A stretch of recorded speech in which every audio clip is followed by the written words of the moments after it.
Beaucoup de femmes immatures poussent les hommes loin d'elles. Ce qui est important, ce n'est pas d'être marié, mais c'est de rester marié. Non seulement rester marié, mais aussi être en paix et être dans le bonheur.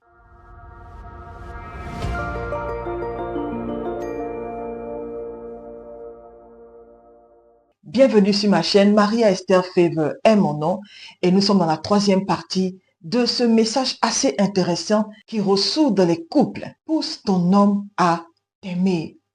Dans les deux premières parties, j'ai pris le temps de pouvoir parler un tout petit peu de qu'est-ce que nous devons faire pour pousser nos hommes à nous aimer. Et je disais tantôt que c'est bon de vouloir avoir le matériel, l'attention de l'autre.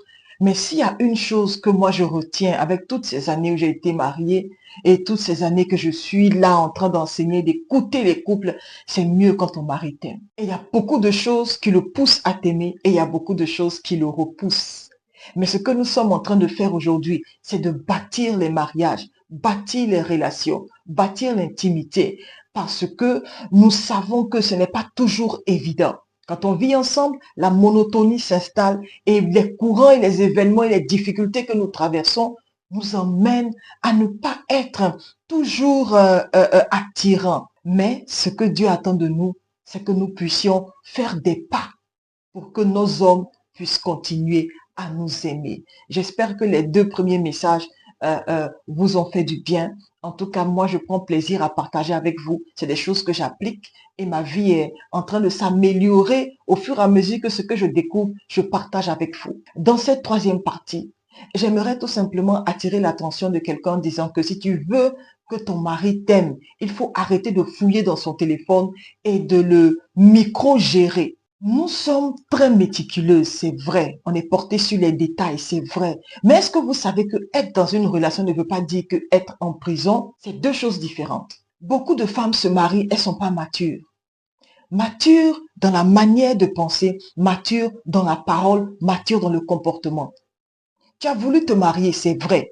Tu t'es marié, c'est vrai. Maintenant, demande au Saint-Esprit de t'accorder la grâce d'être une femme qui n'est pas possessive. Être possessif, hein, ça repousse au lieu d'attirer. Beaucoup là, on fouille dans le téléphone de nos maris. Je vous assure que quand vous commencez à fouiller dans le téléphone de vos maris, quand ils découvrent ça, d'abord, vous enlevez le facteur paix et bonheur et confiance de votre relation. Quand tu commences à fouiller dans son téléphone, c'est moi qui te dis, tu n'es plus en paix. Surtout quand tu découvres un même message encore et encore. Tu sais, on n'est pas le Saint-Esprit pour faire la police à nos maris. Oui. Fouiller dans le téléphone de son mari. Moi, j'ai découvert ça. Que quand on fouille dans le téléphone, hein, on n'est plus en paix. Parce que pour la moindre des choses, on sera troublé. Quand on fouille dans le téléphone, ça veut dire qu'on n'a pas confiance en la personne. On veut savoir ce que la personne fait derrière. Mais laissez-moi vous dire, la meilleure chose à faire, c'est pas de fouiller dans le téléphone, c'est de prier pour ton mari. Cette attitude-là va plutôt le rapprocher de toi. S'il découvre que tu micromanages tout ce qu'il fait, mais tu micro-gères tout ce qu'il fait, tu seras plutôt répugnante devant lui au lieu d'être attirante. Il y a des femmes qui prennent sur elles de pouvoir étouffer la vie sociale de leur mari. Une fois que le monsieur est marié avec toi, il faut qu'il passe chaque seconde avec toi. Pour toi, c'est ça qu'est la confiance. Mais ce n'est pas vrai. Laisse la personne être épanouie étant avec toi. Un homme épanoui, ça vient avec une vie sociale. Est-ce qu'on comprend? Ça vient avec une famille. Ça vient avec un travail épanoui. Et tout ça là, tu ferais mieux de pouvoir l'aider au lieu de chercher à l'étouffer. Est-ce qu'on comprend? Et quand vous l'étouffez, il commence à cacher les choses. Et quand il commence à cacher les choses, ce n'est pas en votre intérêt. Beaucoup d'entre vous là, vous posez trop de questions indiscrètes. Est-ce que tu peux voir un peu et puis passer sans toutefois parler?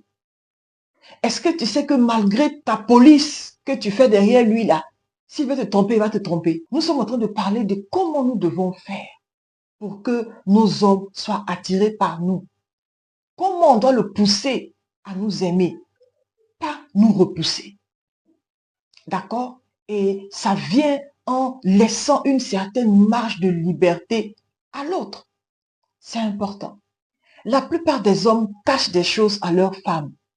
Pas parce qu'il faut quelque chose de mal, mais parce que les femmes se disputent trop et elles arrivent trop vite aux conclusions. Ça m'emmène à parler un peu de ce petit verset de Jacques qui dit que soyez prompts à écouter, lents à parler et lents à se mettre en colère. Hier, je prêchais dessus quelque part et je disais que la plupart de nos problèmes viennent du fait qu'on n'écoute pas, on n'est pas prompt à écouter. Être prompt à écouter veut dire quoi? Quand tu prends le temps d'écouter jusqu'à la fin en étant patient, mais on n'écoute pas. On est rapide à parler, rapide à se mettre en colère. Et c'est quand maintenant on est confus devant qu'on dit, ah, mais c'est pas ça que Dieu nous appelle. Ton mari va te cacher beaucoup de choses parce que tu l'étouffes et il sait que tu arrives très vite aux conclusions. Je prie que cette année-là, dans tes bilans et dans tes objectifs à atteindre, que tu aies comme objectif de pouvoir pousser ton homme à t'aimer, de pouvoir lui donner la paix. Ça va vous faire grandir et ça va vous rapprocher. Une deuxième chose, alors que nous sommes en train de continuer, c'est de ne pas se plaindre. Plaignez-vous moins. Il y a des personnes, à chaque fois qu'il y a une conversation, ça finit en plainte. Pourquoi? Tu te plains de tout. Ils ne donnent pas beaucoup d'argent pour aller au marché. La maison où vous êtes ne te plaît pas. Tu veux un peu plus d'enfants.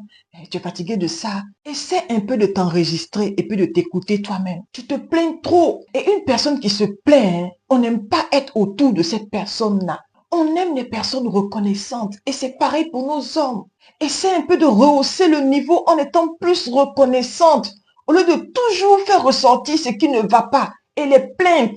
Ce n'est pas ça, vivre à deux. Ma soeur, tu te plains trop. Tu peux vouloir que tu donnes beaucoup d'argent et puis en même temps, il reste avec toi à la maison tout le temps. Laisse-le sortir pour aller travailler. Tu te plains qu'il rentre tard. Tu te plains qu'il passe pas du temps avec toi. Tu te plains qu'il ne donne pas l'argent. Mais il ne peut pas être avec toi et en même temps être au travail. Ça passe pas. Souvent, soyons beaucoup plus tolérants et soyons beaucoup plus logiques. Au lieu de toujours se plaindre, tout simplement, propose-lui de meilleures solutions. Si tu dis que par exemple, cette chose-là, je n'aime pas, propose-lui une meilleure solution. Tu te plains, hein, tu fais 3 minutes au lit. Mais tu fais 3 minutes au lit, 3 minutes, mais c'est beaucoup. Hein. Tu fais 30 secondes au lit. Oui, tu fais 30 secondes au lit. Maintenant, qu'est-ce que tu lui proposes pour qu'il puisse faire 5 minutes, 10 minutes d'activité? Qu'est-ce que tu lui proposes? Fais des recherches, aide-le à s'améliorer. Ça porte beaucoup plus de fruits que d'être une femme qui se plaît. Ah, t'as même un coup là, ça me fatigue. Il est là pour t'aider. Si tu lui proposes des solutions, il va s'améliorer et toi, tu seras heureuse. Parce qu'aucun homme n'aime faire après un coup KO de 30 secondes là. Ils se sont tous gênés. Mais qu'est-ce qu'on fait pour les aider? Je sais que vous êtes nombreux à me suivre et puis quel que soit l'endroit d'où vous nous suivez, prenez le temps de pouvoir nous dire bonjour et de nous dire de quel pays vous nous suivez. Et si vous passez par une situation quelconque, envoyez-moi tout simplement un message à l'email qui s'affiche là. Je me ferai un plaisir de vous répondre. Maria Esther Favor est mon nom. Je suis auteur de plusieurs livres et conseiller matrimonial et je porte la casquette et le manteau de pasteur. Et c'est ce qui me pousse à pouvoir toucher beaucoup plus ces histoires de mariage parce que on prêche beaucoup sur le salut, on prêche beaucoup sur différentes choses, mais très peu de personnes sont ouées pour parler de certains sujets comme le mariage.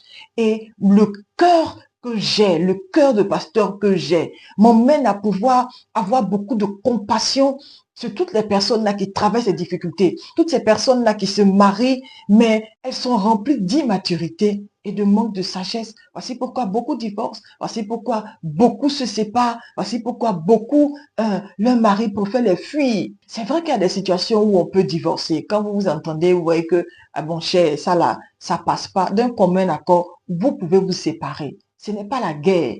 Ok, mais le désir de mon cœur, c'est que les choses marchent. Parce que ce par quoi je suis passée, je n'aimerais pas que d'autres personnes passent par là. Est-ce qu'on comprend? C'est pour ça que je me lève pour enseigner, pour vous dire que regardez, voici comment il faut faire et voici ce qu'il faut éviter.